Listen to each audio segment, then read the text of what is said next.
Өкей бала. Сықырлай ашылған есік жаққа шолпан айналасын әжім торлаған дөңгелек көзімен сығырая бір қарады. Жатқан орнынан әупірімдеп әрі-бері тұруға ұмтылып еді, онысынан ештеңе шықпады. Белі құрғыр, тікесінен тік тұрып аттай шауып кетуіне ыңғай берер емес. Ұлы аңсар түнеу күні келіп кеткен. Жалғыз шешесінің жағдайын білуге ара-тұра ғана төбесін бір көрсетіп кетеді. Қайта көрші келіншек Қарлығаш күн ара келіп, шолпанның төсек орны мен ішер асын дайындап тұрады. Қартайған шақта Құдайдың да қарасқаны шығар деп, шолпан Қарлығаштың қолғабысына да іштей разы болып отырады. Оң қолын маңдайына қойып, қалың ойдың құшағында жатқанда, әлгінде ғана есік ашылғанын аңғармай қалыпты. «Амансыз ба, апа?» деген дауыстан селк ете қалды. Қараса, о тоба, қарсы алдында баяғы Антоны кеп тұр. Көп жылдан бері көрмеген баласының қапелімде қайдан тап болғанына сенбей, абдырап жатқан орнынан қозғала алмай қалды. «Апа, қазір мен сізді демеп жіберейін», деп Антон шолпанды отырғызып, арқасына жамылғысын жапты. Шолпан тұрмыс құрғаннан кейін көпке дейін құрсақ көтерген жоқ. Күйеуі Балтабайдың қас қабағы сол үшін күнде бұзылатын. Бір бала үшін араларындағы ұрыс керіс әбден қажытып жіберген. Іздегенге сұраған деп, дәл сол уақытта Шолпанның Мәскеуде тұратын апасы хабарласып, маңызды бір жағдайды баяндады.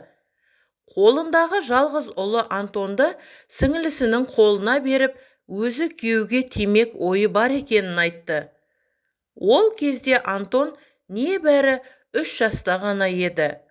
Бір балаға қолы жетпей, жарым көңіл болып жүрген Шолпанға апасының бұл ұсынысы ұнай кетті. Бірақ Балтабай не дер екен деген іштей қорқынышы да жоқ емес. «Қайдағыны айтады екенсің? Енді қалғаны орыстың баласын бауырымызға басу қалып еді. Тыныш отыр, асырайтын болсаң, осында қазақтың да баласы жетіп жатыр. Туған шешесі керек етпей отырған баланы біреу баға қояды деп отыр ма екен?» деп Балтабай бірден кесіп айтты. Шолпанның Антонға аңсары әбден ауды.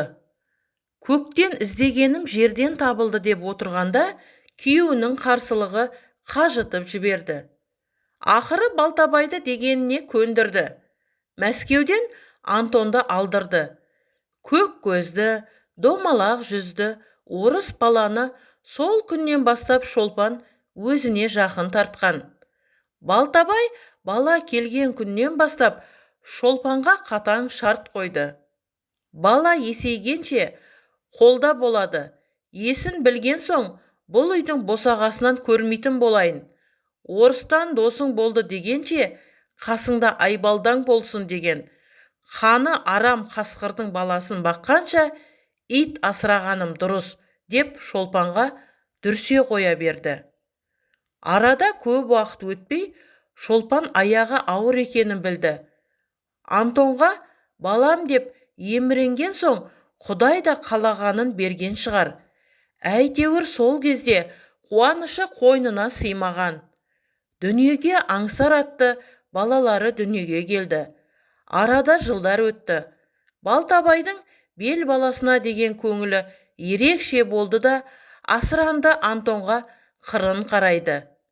Өзіне жылы қабақ танытпайтын Антон бала болса да білетін, сезетін. Бар жылулықты Шолпаннан алатын. Ол Балтабайдың жанына көп жолауға да жүрексінетін еді. Жылдар жылжыды.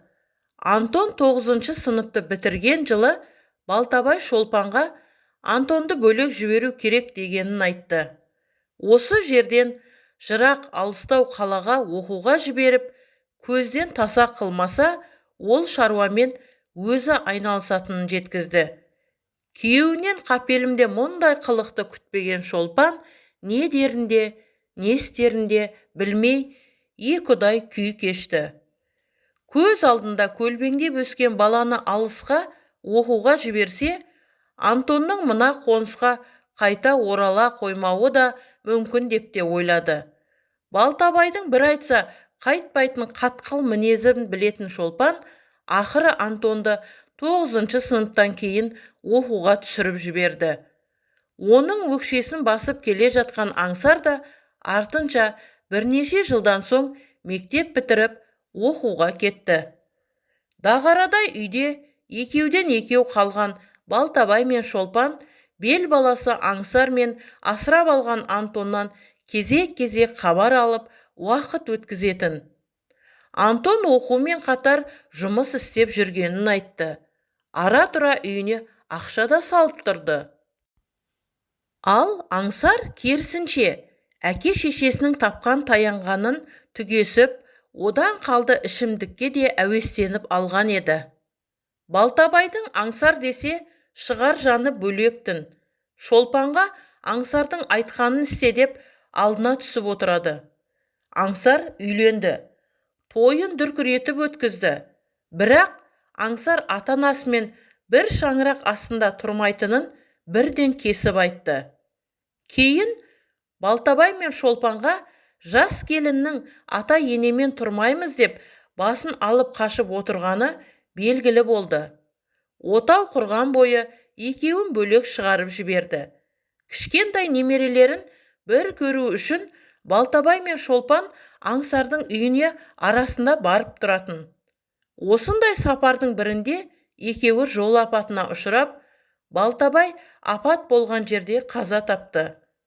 Ал Шолпан бел омыртқасы сынып төсекке таңылып қалды.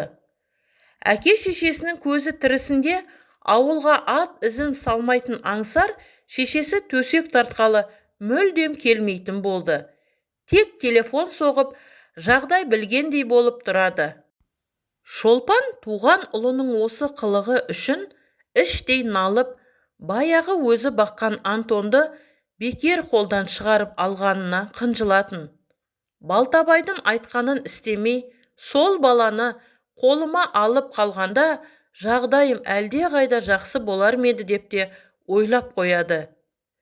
Келіннің айтқанымен жүріп, айдағанына көніп кеткен ұлы Аңсарды ұлым дегені болмаса, тіпті соңғы кездері ойламауға бел буған. Антонның да үйден жырақтағанына 10 жылдан аса уақыт өтіп кетіпті. Көмейіне келген өксігі жанарынан жас болып ағып, ағыл-тегіл жылай беретін. Апа, арнайы келдім. Әкем қайтқалы уайымға салындым. Сіздің де мынадай жағдайға түскеніңізді естіп, жай барақат жүре беруге дәтім жетпеді. Түнеу күні Аңсармен хабарластым. Сізді қасына алуды ойламайтында сияқты. Сол ниетін түсінген соң өзіңізді алып кетуге келдім. Қазір тұрақты жұмысым бар. Қызметте де шенім өсті. Менің осындай жағдайға жеткізген әкем екеуіңізге алғысым зор апа дегені сол еді. Шолпан Антонды ыстық құшағына қатты қысып, өксіп жылап жіберді. Айналайын балам, мені кешіре көр дегеннен артық ештеңе айта алмай булықты да қалды.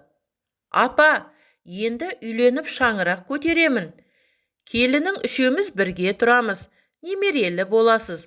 Бұның барлығы ұмытылып кетеді әлі деп күле жауап қатып апасын құшақтады. Антонның да көзінен ытқыған жас біразға дейін тоқтаған жоқ.